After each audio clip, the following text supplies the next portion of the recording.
Yo, kembali lagi di channel Fakauzer Anime. Kali ini kita akan kembali ngelanjutin alur cerita dari Strongest Player ya guys ya. Dan tanpa berlama-lama lagi langsung aja kita mulai alur ceritanya.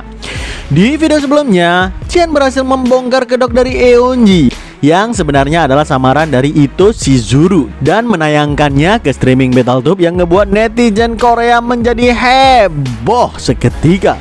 Mereka nggak menyangka kalau Sword King sebenarnya dicuci otak oleh Shizuru, bukan mengkhianati Korea seperti dugaan mereka ini.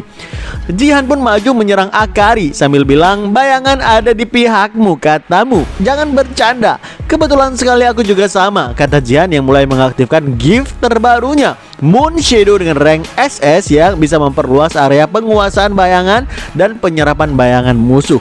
Akari pun terpental jauh ke belakang, gak mampu menahan beratnya tebasan Jihan di saat itu. Begitu Akari berhasil mendaratkan kedua kakinya, Jihan pun bilang lagi, "Kenapa terkejut? Udah ku bilang bukan kalau aku juga udah bersiap-siap," kata Jihan dengan senyum penuh percaya diri. BTW gimana ceritanya nih? Jihan dapat gift baru yang bernama Moon Shadow itu. Oke, kita mundur sebentar ke 2 jam yang lalu. Sewaktu Jihan masih bersiap-siap di kamarnya sebelum berangkat. Waktu itu Jihan mengupgrade achievement store-nya ke level 6 sehingga mendapatkan tambahan slot gift serta random box bulanan.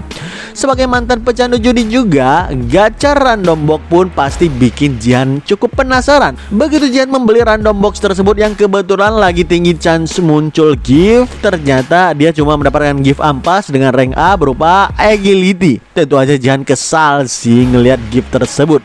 Namun tiba-tiba muncul notif yang bilang Shadow Queen telah membayar tinggi dan mengubah isi random box Anda. Gift agility telah diubah menjadi Moon Shadow dengan rank SS. Spontan Jihan dan Ariel kaget bukan main ngelihat notif tersebut. Terutama Ariel yang gak terima tubuh utamanya ngasih gift sembarangan kepada Jihan. Tapi karena Shadow Queen udah kesemsem duluan sama Jihan, so apapun akan dia lakukan untuk mensupport kekuatannya. Jihan pun ngecek gift terbarunya itu. Dan tiba-tiba Ariel yang masih kesal marah-marah sama tubuh utamanya dan bilang, "Bukankah ini kemampuan yang bisa membuatmu menjadi konstelasi dewa sebelumnya?" Mendengarkan itu Jihan mengatakan, "Hah? Konstelasi dewa? Dewa bukannya konstelasi yang sejak lahir udah seperti itu ya? Berarti kalau aku ke depannya tumbuh menjadi lebih kuat, aku bisa menjadi salah satu dari konstelasi dewa juga?" Tanya Jihan penasaran. Tapi Ariel nggak mau menjelaskan lebih detail lagi. Secara dia masih nggak terima tubuh utamanya ngasih gift sembarangan kepada spesies rendahan seperti Jihan ini. Oke, kembali ke timeline yang sekarang. Para netizen yang menonton streaming Jihan benar-benar nggak menyangka ngelihat Akari yang berada di Liga Rank Diamond mulai kalah dan terdesak dari Jihan yang masih rank silver juga. Sedangkan netizen lainnya berharap-harap cemas. Kenapa pasukan Kopassus Korea belum datang juga untuk menghadapi aksi terorisme komplotan Shizuru ini? Jihan sendiri tersenyum lebar karena kemampuannya meningkat pesat. Tanpa ampun Jihan menebaskan pedang Shadow sekuat tenaga hingga aura tebasannya melesat begitu cepat ke arah Akari. Akari menghindarinya dengan cukup susah payah hingga beberapa rambut pun putus dan aura itu meledak menghancurkan antena besar yang ada di belakang sana. Nggak mau kalah, Akari mensummon beberapa shuriken di tangannya lalu melemparkan sekuat tenaga sambil bilang, "Tangkis kalau kau bisa." Jihan nggak bergeming sedikit pun ngelihat shuriken melesat begitu cepat ke arahnya. Malahan dia burst ke depan sambil menangkis semua shuriken itu satu persatu secara sangat akurat dengan pedang Shadow-nya. Dan dalam sekejap dia berhasil mendekat. Memang Akari masih bisa menghindari tebasan Jihan dengan melompat ke belakang, tapi sedikit demi sedikit dia terlihat mulai kewalahan dan bilang dalam hatinya, "Mustahil, aku ini player dari Liga Diamond. Kenapa aku terdesak seperti ini oleh silver seperti dia? Harusnya startku jauh lebih tinggi darinya, bukan?"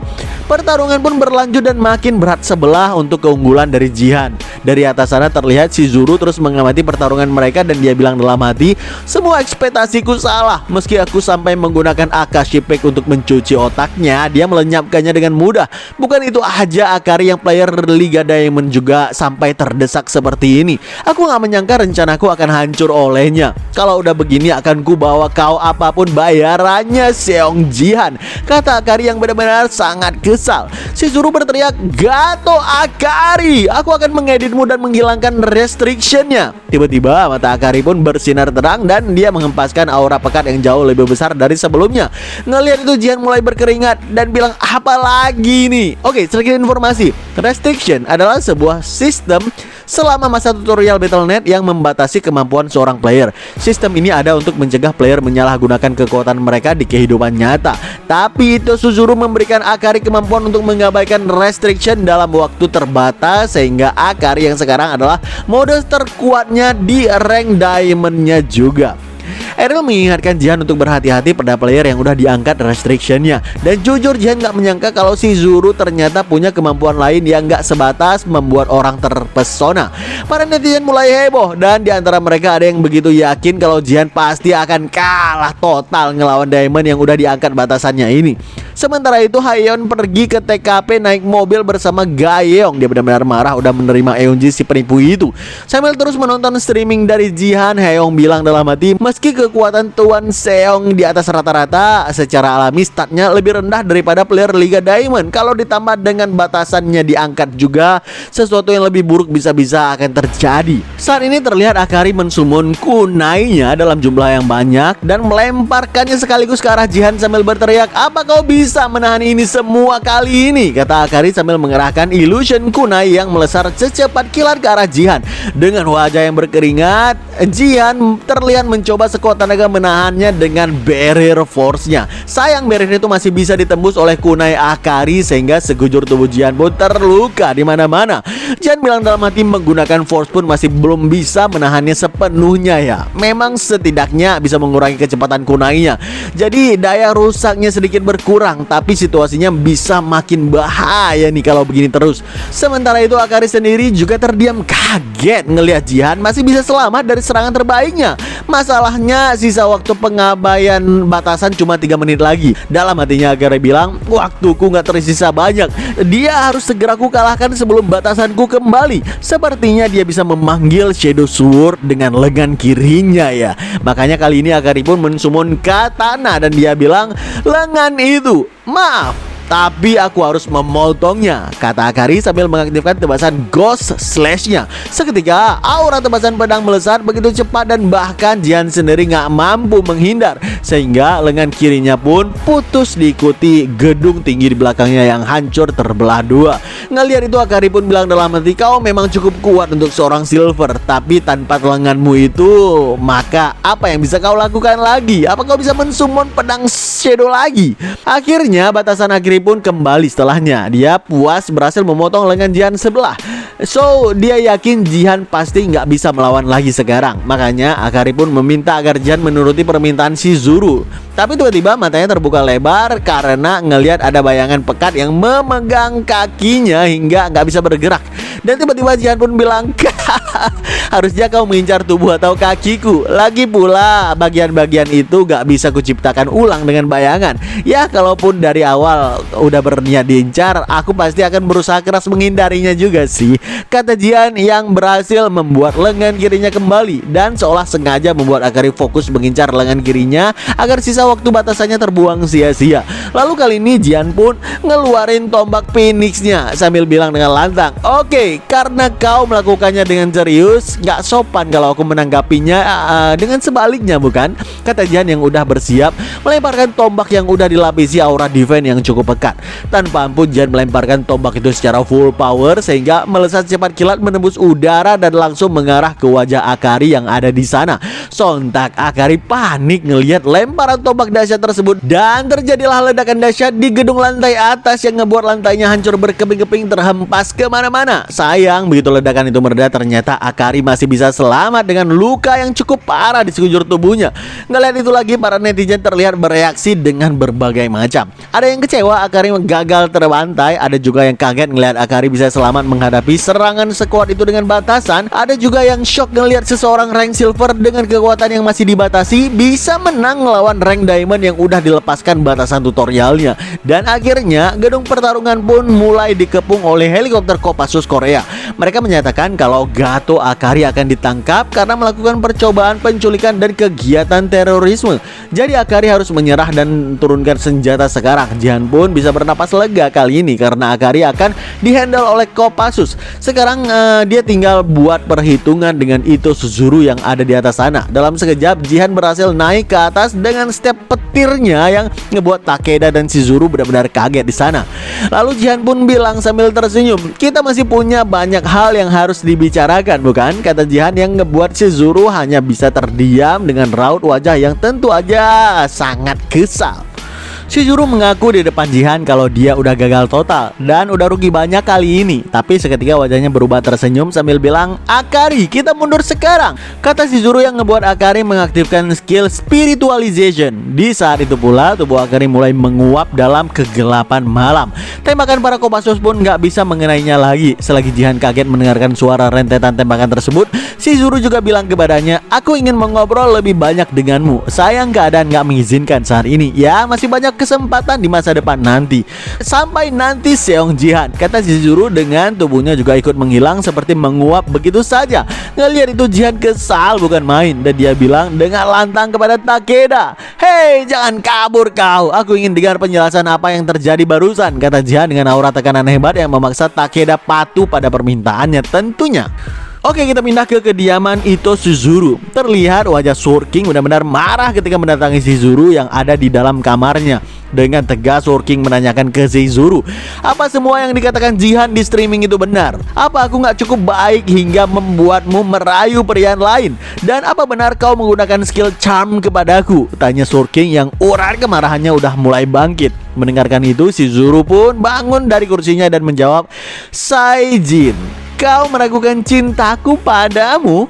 Aku cuma sedang merekrut orang yang sangat berbakat demi negara kita. Seong Jihan itu cuma calon budak saja. Cuma kau seorang yang benar-benar aku cintai," kata Shizuru sambil mengaktifkan gift charmnya. Dan seketika amarah Sword King pun mereda dan dia bilang dalam hati, "Lagi-lagi, walaupun aku merasa ada sesuatu yang salah, aku nggak bisa membangkang saat melihat wajahnya. Saat seperti aku pertama kali bertemu dengannya," kata Sword King yang mencoba mengenang gimana dia bertemu dengan Shizuru dulunya. Waktu itu Sword King lagi minum di bar untuk menenangkan suasana hati karena hari itu adalah hari peringatan meninggalnya sang istri, Jia. Entah mengapa saat itu Sword King malah tersenyum mengenang istrinya, mengomel agar berhenti minum alkohol demi putrinya yang masih kecil, yaitu Seiah. Namun tiba-tiba Sword King tersentak kaget karena ada seseorang yang bilang dari sampingnya, "Wajahmu kelihatan cemasnya." Siapa lagi yang mengatakan itu kalau bukan itu Shizuru yang udah duduk di sampingnya. Jujur Sword King heran, sejak kapan wanita itu ada di sampingnya. Lalu Shizuru pun mulai menggoda sambil mengaktifkan gift charmnya. Sword King yang kaget spontan langsung menepis tangan Shizuru dan menodongkan pedang ke lehernya. Dengan tegas Sword King bilang, "Siapa kau? Apa yang baru aja kau lakukan kepadaku?" Shizuru benar-benar kaget, ternyata skill submission dan fanatism nggak mempan terhadap Sword King. Berkat unique trait Ganjiang dan Moye, dual sword yang digunakan Sword King selama ini. Tapi Shizuru nggak kehilangan cara. Dengan kata-kata rayuan tingkat tingginya, dia mencoba menggunakan skillnya yang lain, yaitu Dependence dan Obsession. Seketika mata Sword King bergetar menghadapi skill tersebut, dan sejak itulah dia tergila-gila kepada Ito Shizuru. Oke, kembali ke timeline yang sekarang. Terlihat Shizuru sangat kesal karena skill submission dan fanatism gak pernah mempan terhadap Sword King. Makanya akan ada kecenderungan berontak seperti hari ini. Memang dengan tubuh utamanya ada di sini, Sword King gak akan mampu sepenuhnya keluar dari efek pencucian otak. Tapi gara itu juga tingkat penyelesaian alter ego Jeonji menjadi terlalu rendah di sana. Parahnya udah gagal membuat Jihan terpikat, identitasnya malah terbongkar. Makanya dengan kesal Shizuru bilang dalam hati, "Alter ego yang baru sepertinya harus kubuat dengan ekstra hati-hati," kata Shizuru yang sepertinya akan membuat alter ego dengan tubuh Akari. BTW, alter ego itu bukan nama tim e-sport ya guys ya. Alter ego itu semacam jiwa yang dimasukkan ke dalam tubuh yang lain, menurut Mimin sih begitu. Sekarang kita pindah ke kantor administrator Battle.net di Korea. Di sana terlihat Jihan marah-marah kepada Takeda dan dia bilang, "Jadi Jo Eunji itu alter ego. Berarti ada banyak Ito Shizuru yang sedang berkeliaran di luar sana." Tapi Takeda cerita kalau baru kali ini aja mereka mencoba menggabungkan seseorang dengan alter ego. Secara Shizuru nggak boleh meninggalkan Sword King di Jepang karena bisa sangat berbahaya. Namun dia juga nggak tahu gimana dan berapa banyak Shizuru bisa membuat alter ego. Mendengarkan penjelasan itu, Jihan yakin kalau itu Shizuru sendiri yang datang kemari, mustahil dia bisa hilang seperti kemarin itu. Malam itu setelah video pengungkapan keberadaan Shizuru kepada seluruh dunia, pemerintah Jepang ngasih tanggapan, klarifikasi lah istilahnya. Tapi tanggapan mereka malah bilang kalau negara Jepang nggak kenal dengan player yang bernama Ito Suzuru. Negara Jepang cuma memberikan tanggapan standar berupa masih melakukan penyelidikan dan nggak ada bukti kalau Sour King terlibat dalam insiden tersebut.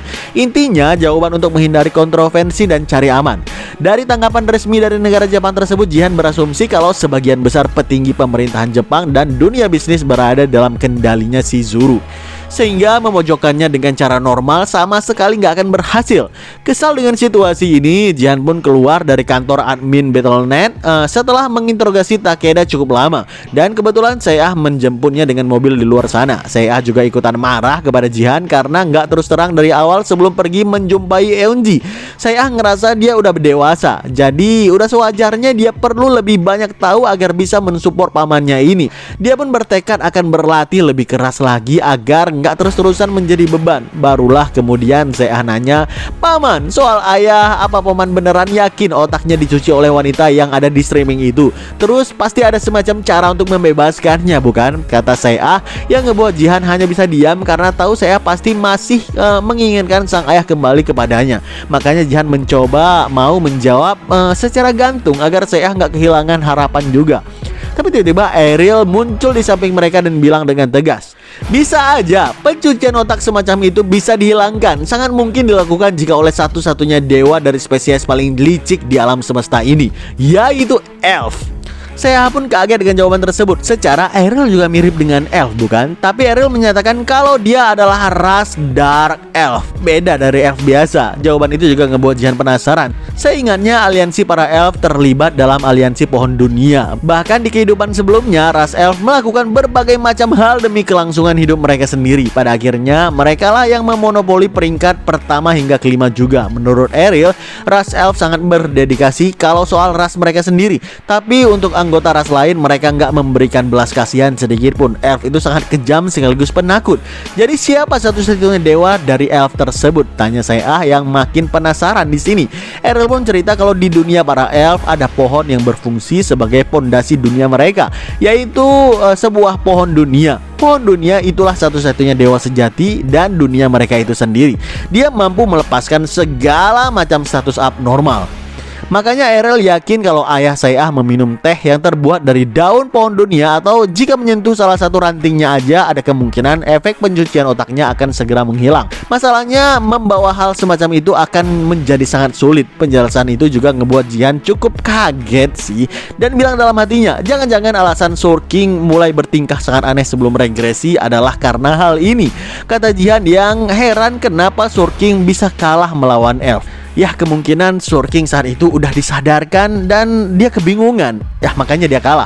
Oke, nggak berselang lama, Jihan pun kembali terlihat dalam game Invasion MOBA seperti sebelumnya. Tapi sebelum itu, Hayon sengaja bilang ke penonton streaming untuk merayakan 1 juta subscriber. Hari ini Jihan akan membuka status windownya jika kalian mau menonton sampai akhir. Ya, intinya supaya watch time-nya channel Guild Bloom terus meningkat sih. Kebetulan kali ini Jihan masuk ke dalam tim yang bernama Tim Angel. Baru aja Hayon mencoba mengulas timnya Jihan kali ini, tiba-tiba salah satu penonton ada yang berteriak, "Bentar-bentar, bukannya dia lagi nunjukin status windownya sekarang?" Tentu Hayon langsung mencak dong, karena kalau langsung dibuka gitu aja penonton hilang penasaran dan langsung pergi begitu aja dari streamingnya Jihan. Tapi Jihan sengaja membuka status windownya lebih awal memang, karena nggak ada seorang player pun yang punya status window seperti dia. Dan benar aja begitu status windownya ditampilkan, seketika seluruh dunia menjadi heboh luar biasa. Sampai rekan tim Angelnya Jihan sendiri pun bilang, "Hah? Third Red Warrior? Itu job warrior bukan? Tuan Jihan, kenapa Anda punya kelas archer, mage, dan support sekaligus? Terus kenapa ada 2 titel juga?" Di saat yang sama juga para netizen pun membludak dan menanyakan semua isi status window yang asing di mata mereka ini. Seperti stat martial power, makanya dengan status window yang mencengangkan seperti ini, para netizen pasti akan terus penasaran sampai akhir streaming, nggak seperti yang Hayon bayangkan. BTW gimana ceritanya? Kelas Jihan udah bertambah bertambah. Oke, setelah streaming yang mengungkapkan seluruh kejahatan si Zuru, Jihan mendapatkan achievement point dalam jumlah yang sangat besar. Selagi mikir cara menghabiskan semua poin itu, Jihan mulai penasaran. Dia kan udah punya kelas support dan juga magi. Kalau dia punya kelas archer dan warrior juga, apa yang akan terjadi? So Jihan pun membeli 2 slot kelas tambahan sehingga dia punya 2 kelas sekaligus saat ini. Jihan pun mulai cerita kepada rekan timnya kalau Red Warrior itu adalah job warrior yang belakangan ini terevolusi karena dia memenuhi sebuah syarat. Spontan rekan setimnya dan seluruh netizen heran sekaligus heboh mendengarkan penjelasan itu. Punya 2 kelas aja udah sangat langka, apalagi 4 dan benar-benar di luar Nurul. Para netizen mulai nanya ke Hayon, apa maksud dari semua ini? Hayon yang sebenarnya dia juga sangat penasaran pun langsung mendonasikan 100.000 GP untuk nanya, Pak pemilik, stat dan kelas yang kau punya itu sebenarnya apa? Ngelihat itu netizen pun ngakak karena ternyata guild masternya belum sendiri juga nggak tahu. Mendengarkan pertanyaan itu, Jihan pun bilang, ya Nona Hale Hayon, makasih atas donasinya. Saat ini aku sedang di tengah game, jadi aku nggak bisa menjawab semua pertanyaan yang ada. Jadi mohon pengertiannya ya. Jawaban gantung Jihan malah ngebuat netizen makin penasaran dan membuat mereka terus mantengin streaming Jihan tentunya. Dan ini juga alasan kenapa Jihan membuka status windownya di tengah permainan, supaya ada alasan nggak menjawab semua pertanyaan dengan alasan dia sedang menjalankan sebuah game. Cukup licik memang. Dalam waktu 5 menit setelah game dimulai, tim Jihan berhasil mendapatkan 10 kill dan 0 death, serta ngebuat tim Reaper terpojok di dalam base campnya. Player lawan pun mulai pasrah dan menggerutu kenapa mereka begitu sial ketemu dengan Jihan kali ini. Tapi salah satu dari mereka yang ahli pedang menolak menyerah dan dia bilang, masih terlalu awal menerima kekalahan. Seong Jihan, aku udah mendengarkan banyak tentangmu. Aku kenal betul dengan dirimu. Teknik pedang yang kuat dan indah itu. Setiap kali kulihat Dark Dragon yang bersemayam dalam pedangku jadi mengeliat. Ayo maju Seong Jihan, kita tentukan siapa swordman terhebat di Liga Silver, kata sekawan sambil mengerahkan teknik pedang naga andalannya. Jihan yang terlihat gak terkesan sedikit pun ngejawab, halah kebanyakan bacot, kata Jihan sambil mengerahkan satu tebasan kilat yang ngebuat si kawan itu langsung putus lehernya sebelum sempat menghunuskan pedangnya sedikit pun. Lalu tiba-tiba muncul notif di hadapan Jihan yang bilang, Reaper waspada pada energi yang mengancam tempat istirahat demon. Reaper telah turun. Seketika sosok demon kematian pun muncul di dalam barrier basecamp demon. Ngelihat itu Jihan yang tersenyum karena sekarang dia punya kesempatan untuk menyelesaikan chain quest yang tertunda juga. Tapi Errol malah ingatin Jihan untuk berhati-hati karena atribut dark milik demon adalah lawan yang buruk untuk Eclipse. Mengalahkannya dengan start Shadow Sword pun menjadi sangat sulit. Oh gitu ya, berarti cara menghancurkannya udah jelas, kata Jihan dengan penuh percaya diri yang ngebuat Errol benar-benar kaget. Tiba-tiba mata Errol terasa silau dari cahaya yang muncul di sekitar Jihan. Siapa sangka Jihan mengerahkan tombak pinik dengan aura petir yang menyambar kemana-mana sambil bilang kalau atribut dia kegelapan berarti lemah terhadap cahaya, bukan? Aku jadi penasaran, apa api neraka bisa membakar petir, kata Jihan sambil mengaktifkan teknik Heavenly Lightning. Dan adu kekuatan ultimate antara cahaya versus kegelapan pun terjadi. Apakah yang akan terjadi selanjutnya dan keseruan apa yang akan kita lanjutkan nantinya? Kita cukupkan ceritanya sampai di sini ya guys ya. Saksikan terus alur cerita Strongest Player hanya di channel Fokuser Anime dan stay update.